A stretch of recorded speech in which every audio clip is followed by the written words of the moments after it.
Hello everyone, welcome back to my channel. মই দেৱজানী দেৱী মই আপোনালোকৰ কাৰণে আজি এটা নতুন ভিডিও লৈ আহিছো আৰু কেইবাদিনৰ বিৰতিৰ পাছত মই ভিডিও লৈ আহিছো আজি ভিডিওটো হৈছে আপোনালোকে কাৰেন্ট এফেয়াৰ্স লগত ষ্টেটিক জিকে মানে কেনেকৈ একেলগে পঢ়িব ঠিক আছে আমি যেতিয়া কিবা এটা বিশেষ দিনৰ কথা পঢ়ো মানে ডেজ এণ্ড থিম যেটো টপিক পঢ়ো হে দিনটো যেতিয়া মানে এটা দিনৰ কথা পঢ়ো তাৰ লগত আপোনালোকে ষ্টেটিক পইণ্ট বিলাক পঢ়ি যায়নে যদি পঢ়ি না যায় অকল মানে জানুৱাৰী ইমান তাৰিখে আমুক ডে হয় বা মানে 1 জানুৱাৰী ইমান আমুক তাৰিখ ডে হয় বা 15 জানুৱাৰী আমুক হয় এনেকে পঢ়ি যায় নে আপোনালোকে হে দিনটোৰ যেটো ৰিমাৰ্কস মানে যেটো তাৎপৰ্য হেতু পঢ়ি যায় আপোনালোকে পঢ়াটো তেনেকে পঢ়িব মানে যেতিয়া কাৰেন্ট এফেয়াৰ্সৰ এটা দিনৰ কথা পঢ়িব হে দিনটোত কিবা নতুন থিম আহিছে নেকি পঢ়িব বা হে দিনটো কিয় ইম্পৰ্টেন্ট কিবা স্কিম লঞ্চ হৈছে নেকি এবিলাক যেতিয়া পঢ়িব তেতিয়া মানে গুটে তাৰ ষ্টেটিক পইণ্টটো টানি আনিব মানে হিষ্ট্ৰি পলিটিক সব ফালৰ পৰা যিখিনি ইম্পৰ্টেন্ট বস্তুত জড়িত হৈ থাকে ঠিক আছে তেনেকৈ পঢ়িলেহে মানে আপোনালোকৰ টপিক বিলাক সুন্দৰকৈ কভাৰ হ'ব আৰু আজি মই এনেকুৱা এটা ভিডিও লৈ আহিছো কাৰণ আমাৰ সকলোৱে 79th ইন্ডিপেন্ডেন্স ডে সেলিব্ৰেট কৰি গল আৰু এই দিনটো আমাৰ কাৰণে বহুত বেছি ইম্পৰ্টেন্ট হয় কাৰণ এই দিনটোত আমাৰ ভাৰতে ব্ৰিটিছৰ পৰা সম্পূৰ্ণ ভাৱে মানে মুক্তি পাইছিলে আৰু স্বাধীন হৈছিলে আৰু এই দিনটোত আমাৰ হে যি সকল ব্যক্তিৰ কষ্ট আৰু ত্যাগৰ ফলত আমাৰ দেশে স্বাধীনতা লাভ কৰিলে হে ব্যক্তিসকলক আমি শ্ৰদ্ধাৰে সোঁৱৰো আৰু সদায় আমাৰ পতাকা উত্তোলন কৰা হয় এই দিনটোৰ লগত জড়িত কি পইণ্ট আমাৰ কাৰণে বহুত বেছি ইম্পৰ্টেন্ট হয় হে গুটেখিনি বস্তু আজি মই আপোনালোকক দেখাই দিম ভিডিওটো বহুত দীঘল নহয় কিন্তু যিখিনি বস্তু মই ইয়াতে দিম হেখিনি নিশ্চয় আপোনালোকৰ পৰীক্ষাৰ ফালৰ পৰা বহুত বেছি গুৰুত্বপূৰ্ণ হ'ব গতিকে আহক আজি ভিডিওটোৰ মাজলৈ যাওঁ এবাৰ স্বাধীনতা দিৱসৰ মানে ফ্লেগ হোইষ্টিং কোনে কৰিছিলে ফ্লেগ হোইষ্টেড বাই PM নৰেন্দ্ৰ মোদী দেৱে ফ্লেগ হোইষ্টিং কৰিছিলে আৰু এবাৰে হতি তেখেতৰ টোটাল 12 টাইমছ ফ্লেগ হোইষ্টিং হয় ঠিক আছে এটোৰ ইম্পৰ্টেন্স আছে এইকেইটা মই ধুনিয়াকৈ পইণ্ট দি দিম কিয় ইম্পৰ্টেন্ট হয় আৰু তেখেতে যেটো ভাষণ দিছিলে হেতু 101 মিনিট প্লাস আছিলে আৰু এটো ইম্পৰ্টেন্ট এটো কাৰণে হয় এটো আটাইতকৈ লংগেষ্ট হৈছে মানে এতিয়ালৈকে আটাইতকৈ লংগেষ্ট ভাষণ হৈছে এটো ঠিক আছে তেওঁ ভাষণত কি কথা কৈছিল হে তিনটা পইণ্ট ইম্পৰ্টেন্ট হয় ইম্পৰ্টেন্ট হাইলাইটস এটো তেওঁৰ মানে যেটো স্পিচ আছিলে দেই স্পিচটো আছিলে আৰু ইম্পৰ্টেন্ট হাইলাইটস কি আছিলে প্ৰথমটো হৈছে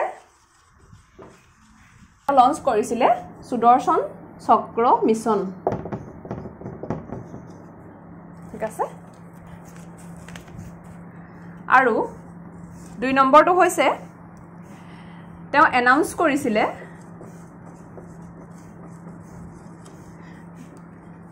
announced to start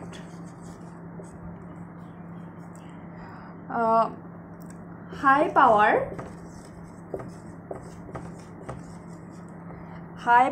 demography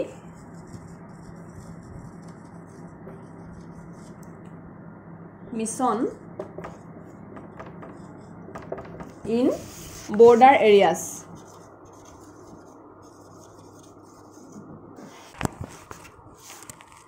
launched সুদৰ্শন চক্ৰ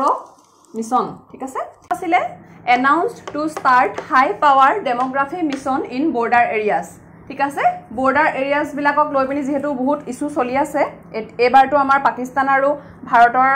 মানে যিমান ডাঙৰ যুদ্ধই হৈছে গতিকে এটো তেওঁ এতিয়া এনাউন্স কৰিছে যে হাই পাৱাৰ ডেমোগ্ৰাফি মিছনটা ষ্টাৰ্ট কৰিব border areas বিলাকত এই দুটা হৈ গল আৰু এটা তেওঁ কৈছে এটা স্কিমও তেওঁ লঞ্চ কৰিছে হে স্কিমটো মই লিখি দিছো 3 নম্বৰতে তেওঁ এটা স্কিম লঞ্চ কৰিছে লঞ্চ ডে স্কিম এটো হৈছে 1 লাখ crore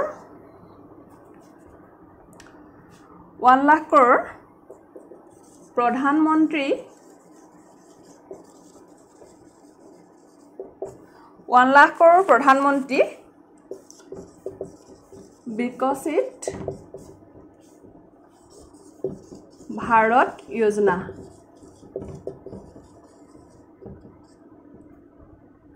এটো হৈছে মানে আমাৰ যিখিনি ইউথ আছে যুৱ প্ৰজন্ম আছে এই ইউথৰ কাৰণে দেই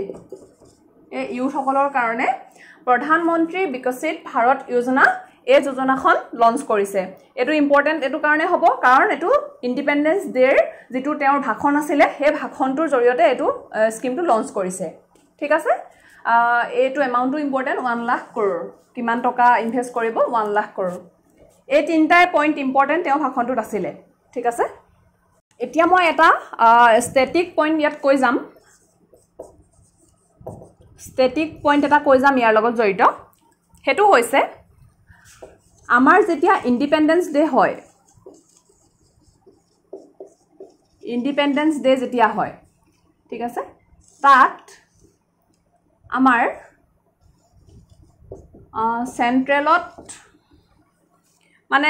সেন্ট্ৰেলত কোনে ফ্ল্যাগ হোস্টিং কৰে আৰু ষ্টেটত কোনে ফ্ল্যাগ হোস্টিং কৰে দুইটা বেলেগ বেলেগ হয় আমাৰ ইন্ডিপেন্ডেন্স ডে সেন্ট্ৰেলত কৰে যিজন থাকে প্ৰাইম মিনিষ্টাৰ আৰু ষ্টেটত কোনে কৰে আমাৰ সিএমএ কৰে ঠিক আছে এবাৰ হেকানে সেন্ট্ৰেলত কৰিছে নৰেন্দ্ৰ মোদী ডাঙৰীয়াই আৰু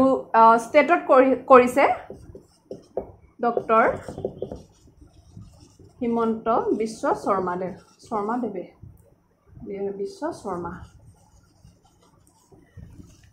এটো ইন্ডিপেন্ডেন্স ডে কথা কলো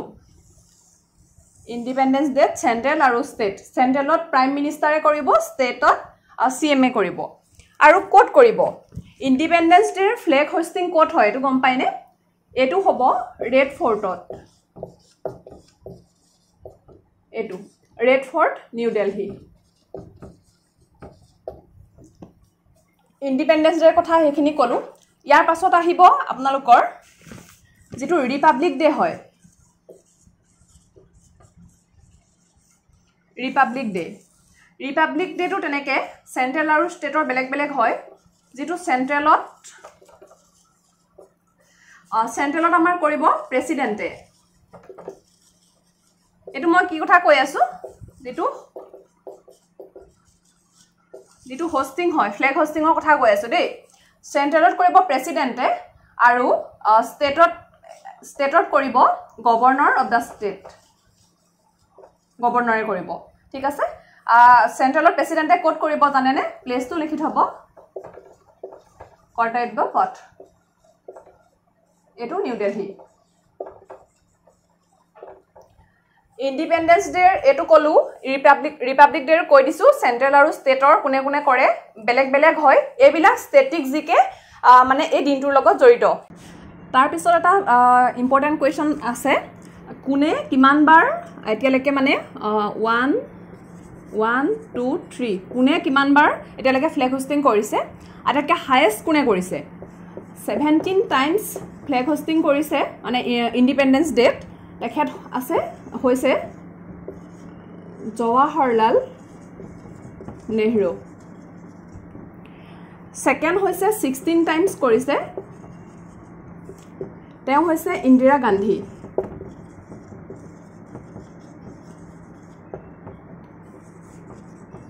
আৰু সৰি থাৰ্ড বুলি লিখি দিছো থাৰ্ড হৈছে 12 টাইমছ কৰিছে আৰু তেখেত হৈছে নৰেন্দ্ৰ মোদী আৰু এখেতেই প্ৰথম নন কংগ্ৰেছ পিএম হয় মানে হাইয়েষ্ট হেৰি কৰা হাইয়েষ্ট টাইম ফ্ল্যাগ হোস্টিং কৰা ঠিক আছে এই তিনটা পইণ্ট ইম্পৰ্টেন্ট আৰু এটা পইণ্ট ইয়াৰ লগতে লিখি থব কোনজন মানে প্ৰাইম মিনিষ্টাৰে এবাৰো ইন্ডিপেন্ডেন্স ডে ফ্ল্যাগ হোস্টিং কৰা নাছিলে দুজন তেনেকুৱা প্ৰাইম মিনিষ্টাৰ আছে two prime ministers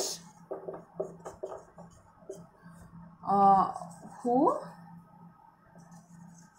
never hosted the flag in Independence Day সেই দুজন কোন হয় এক নম্বৰ হৈছে গুলজাৰিলাল নন্দা আৰু 2 নম্বৰজন হৈছে চন্দ্ৰশেখৰ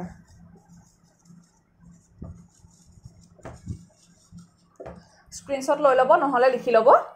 হাইয়েষ্ট হৈছে জৱাহৰলাল নেহেৰু সেকেন্ড হাইয়েষ্ট হৈছে ইন্দিৰা গান্ধী আৰু আমাৰ নৰেন্দ্ৰ মোদী এটো বেছি ইম্পৰ্টেন্ট হয় বৰ্তমান যেটো হৈ আছে 12 টাইমছ তেওঁ এতিয়ালৈকে ফ্লেগ হোষ্টিং কৰিছে অপচনত যদি আহি যায় 12 টাইমছ 13 টাইমছ 17 টাইমছ বা 16 টাইমছ আপোনালোকে এটোতে কনফিউজ হৈ যাব আৰু এপিএসসি ইয়াতকৈও বেছি ভিতৰলে প্ৰশ্ন উঠে এপিএসসি এনেকা প্ৰশ্নবোৰে মানে খুচৰি উঠে যেনেকৈ মই এবাৰ এছিয়ান গেমছ পঢ়ি গৈছিলো এপিএসসি প্ৰশ্ন আহিছিলে মই গোল কিমান পালে চালু সিলভাৰ কিমান পালে চালু ব্ৰঞ্জ কিমান পালে নাচালু গোল সিলভাৰ একেই দিছে ব্ৰঞ্জটো হলাই দিছে তো মই হেখিনিতে মানে কোৱেশ্চনটো ভুল কৰিলো গতিকে টোটাল কিমানটা মেডেল পালে হেতুটো ইম্পৰ্টেন্টে গোল কিমান পালে সিলভাৰ কিমান পালে ব্ৰঞ্জ কিমান পালে একদম ডিটেইলছত চাব লাগিব এপিএসসি মানে এনেকা প্ৰশ্ন আজিকালি সুধিবলৈ লৈছে গতিকে এইকেইটা মই ইম্পৰ্টেন্ট পইণ্ট দি দিলো এই ইন্ডিপেন্ডেন্স ডে লগত জড়িত কেইটামান ইম্পৰ্টেন্ট ডেট আছে important dates related to 15 August এটোৰ পঢ়ি যাওঁতে কেইটামান ইম্পৰ্টেন্ট ডে আপোনালোকে মানে পঢ়ি যাব হেতু প্ৰথমটো হৈছে 26 নৱেম্বৰ 1949 এটো কিয় ইম্পৰ্টেন্ট কাৰণ এটোত our constitution was prepared আৰু এই 26 নৱেম্বৰ দিনটো মই এটা ৰেড পেনো লৈ লৈছো বাৰু এই 26 নৱেম্বৰ দিনটো এটা আমি পালন কৰো কনস্টিটিউশন ডে হিচাপে ঠিক আছে হে দিনটো ইম্পৰ্টেন্ট আৰু ইয়াত সেকেন্ডটো হৈছে 26 জানুৱাৰী এই দিনটো কিয় ইম্পৰ্টেন্ট 26 জানুৱাৰী 1950 পৰীক্ষাত ৰিপিটেডলি আহিয়ে থাকে এটো কাৰণ এই দিনটোত our constitution came into force এই দিনটোৰ পৰাহে আমাৰ কনস্টিটিউশনখন লাগু হৈছিল আৰু এই দিনটো আমি কি দিবস হিচাপে পালন কৰো এই দিনটো হৈছে 26 জানুৱাৰী সকলোৱে জানে ৰিপাব্লিক ডে এই দুটা দিন ইম্পৰ্টেন্ট হয় আৰু এটা দিন লিখি থব 22 জুলাই 22 জুলাই কিয় ইম্পৰ্টেন্ট হয় কাৰণ our national flag was adopted আৰু এটো আমাৰ হেতু কাৰণে নেশনাল ফ্ল্যাগ ডে বুলিও কোৱা হয় এটো মই লিখি দিম কত লিখিম এখিনতে লিখি দিছো এই দিনটো নেশনাল ফ্ল্যাগ ডে এটা দিন এই দিনটো পঢ়ুতে আপোনালোকে তাৰ লগত জড়িত এই তিনটা দিন পঢ়ি লব ঠিক আছে মানে মই আসলতে আপোনালোকে এনেকে পঢ়িব লাগিব বুলি কথা নাই কিন্তু মই বস্তুখিনি এনেকে পঢ়িছিলো তেতিয়া মোৰ কোনো ধৰণৰ বস্তু থাকি যোৱা নাছিলে আপোনালোকে এটো মই জাস্ট দেখুৱাহে দিছো এনেকে পঢ়িবও পাৰে মানে যদি আপোনালোকে এনেকে পঢ়ে তেতিয়া নিশ্চয় আপোনালোকৰো টপিক বিলাক সোনকালে কভাৰ হৈ যাব আৰু এটা কথা আহি থাকে যে India gut independence by which act কোনখন আইনৰ অধীনত ইন্ডিয়া ইন্ডিপেন্ডেন্স পাইছিলে হেতু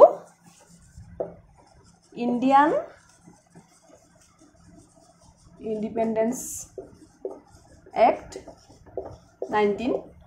ইন্ডিয়ান ইন্ডিপেন্ডেন্স এক্ট 1947 হে আইনখনৰ জৰিয়তে আমাৰ ইন্ডিয়া ইন্ডিপেন্ডেন্স পাইছিলে আৰু তাৰ লগত জড়িত মানে হে সময়খিনিৰ লগত জড়িত কিছুমান কোৱেশ্চন আহে এটো জানেকে কোৱেশ্চন আহিলে তো 2 নম্বৰ কোৱেশ্চনটো এনেকে আহিব পাৰে যে at that time British prime minister কোন আছিলে ব্ৰিটিছ প্ৰাইম মিনিষ্টাৰ কোন আছিলে কোৱেশ্চনটো আপোনালোকে ভালকে লিখিব মই শৰ্টকে দেখাইছো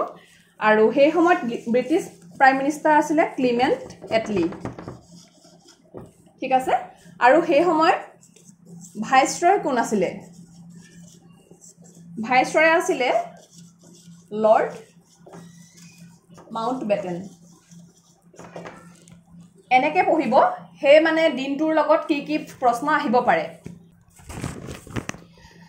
তিনিটা প্ৰশ্ন হৈ গ'ল 4 নম্বৰ প্ৰশ্নটো আহিব পাৰে যে আমাৰ প্ৰথমজন governor general of independence India first governor general of independence India তেখেত কোন আছিলে তেখেতো এটোৱে হয় এনসাৰ লৰ্ড মাউণ্টবেটেন আছিলে ঠিক আছে আৰু লাষ্ট এজনটো ফাৰ্ষ্ট কলো লাষ্ট জন কোন আছিলে লাষ্ট জন আছিলে সি ৰাজা গোপালাচাৰী আৰু এজন আমাৰ ইণ্ডিয়ান আছিলে ইণ্ডিয়ান ফাৰ্ষ্ট এণ্ড লাষ্ট এজনেই আছিলে মানে কোন আছিলে গভৰ্ণৰ জেনেৰেল আছিলে ৰে গভৰ্ণৰ জেনেৰেল তাৰ পিছৰ পৰা এটো পদবিটো নাইকিয়া হ'ল গভৰ্ণৰ জেনেৰেল এই কোৱেশ্চনটো বহুত আহি থাকে সি ৰাজা গোপালাচাৰী কাৰণ তেখেত ইণ্ডিয়ান আছিলে এবিলাকটো ব্ৰিটিছ আছিলে ন এখেত ইণ্ডিয়ান আছিলে ঠিক আছে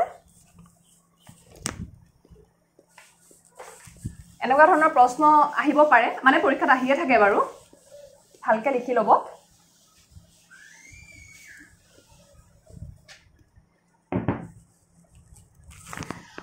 আৰু আমাৰ ইয়াৰ লগত এটা আৰ্টিকল জড়িত হৈ আছে মানে কোৱেশ্চনটো এনেকৈ আহিব পাৰে যে মানে right to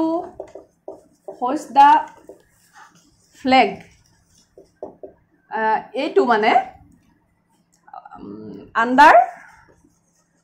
which article আমাৰ কনস্টিটিউশনত আছে তো এইটো কিমান আৰ্টিকল নম্বৰত আছে জানেনে এইটো আছে আৰ্টিকল 19A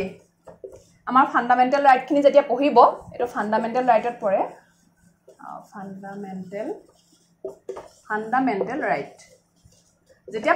ফান্ডামেন্টাল ৰাইট খিনি পঢ়াই দিম তেতিয়া মই ভালকে দেখাই দিম বাৰু কিন্তু এতিয়া মই লিখি গৈছো article 19A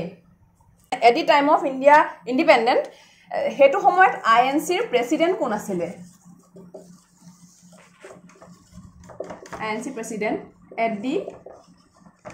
time of India's independent আৰু ইয়াৰ এনসাৰটো হ'ব জে.বি. কৃপালানি জে.বি. কৃপালানি এটো এটা একদম ৰিপিটেড কোৱেশ্চন হয় পৰীক্ষাত আহি থকা আমাৰ যে যিখন ফ্লেগ আছে আমাৰ যিখন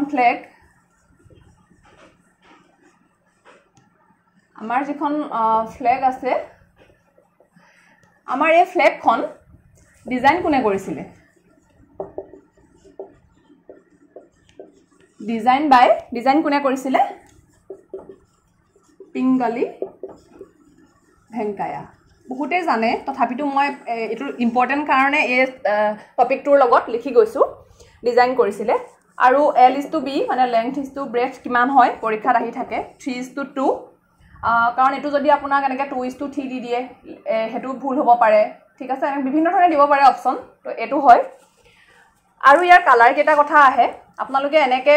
আকি লব আকি পিনি আপোনালোকে কি কৰিব ওপৰত আমাৰ কি কালাৰ থাকে সেফ্ৰন কালাৰ তা মানে অসমীয়াত যেটো কয় গেৰুৱা মাজত কি থাকে হোৱাইট বগা হেখত কি থাকে গ্ৰীন থাকে বা হেউজিয়া এইকেদিন যেহেতু সকলে ফটোশুট কৰিয়া আছে একেটা কাপোৰ পিন্ধি গটেকে সবে গম পায় কিন্তু এই প্ৰত্যেকটো কালাৰে আপোনালোকৰ মানে কি বস্তু কিটা এই প্ৰত্যেকটো কালাৰে কি বস্তু মানে বুজায় হেতু ইম্পৰ্টেন্ট হয় যেটো সেফ্ৰন কালাৰ হয় মই তলত লিখি দিও যেটো সেফ্ৰন কালাৰ হয় হেতুৱে বুজায় স্ট্ৰেংথ এণ্ড কাৰেজ যেটো হোৱাইট কালাৰ হয় হোৱাইট কালাৰটোৱে বুজায় পিস এণ্ড ট্ৰুথ যেটো গ্ৰীন হয় গ্ৰীনটোৱে বুজায় ফাৰ্টিলিটি গ্ৰোথ এণ্ড পিউৰিটি মই ইয়াত হোৱাগে নাই কিন্তু ইয়াত 24 ডাল স্পোক আছে ঠিক আছে এটো পৰীক্ষাত আহে কিমান ডাল আছে আৰু ইয়াৰ কালাৰটো কথা কেতিয়াবা এনেকে দিয়ে যে ব্লু হয় নেভি ব্লু হয় ব্ল্যাক হয় মানে এনেকেও অপচনত পৰীক্ষাত আহিছে ঠিক আছে গতিকে এইটো ব্লু কালাৰ হয় ব্লু কালাৰ বুলিয়ে দিব 24 ডাল স্পক আছে ঠিক আছে তো সেইখিনি ইম্পৰ্টেন্ট প্ৰশ্ন আছিল আৰু এটা হেক টপিক মানে হেকৰ এটা প্ৰশ্ন দিও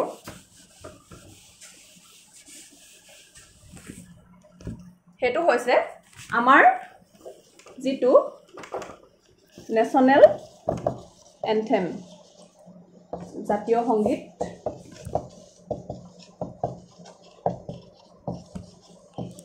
এই জাতীয় সংগীতটোৰ পৰা কেইবাটাও প্ৰশ্ন আহে